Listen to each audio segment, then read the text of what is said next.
Just look at this group of ducks they are going. Senior is leading them, and then very interesting thing happened. And there's a senior, there was one senior in the front and one senior at the back, and in between were all the juniors.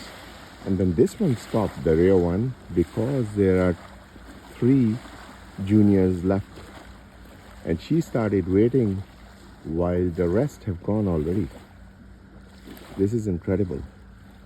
How sensible. And then look at them, the way they are coming. Again, together in a sequence. And she's waiting for them. Wow.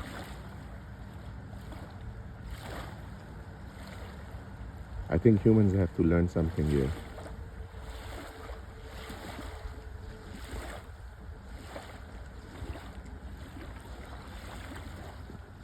And now they will start going. And she's waiting for them, and she will still go behind them because she's the one who's the senior one who stays at the back. So she's ensuring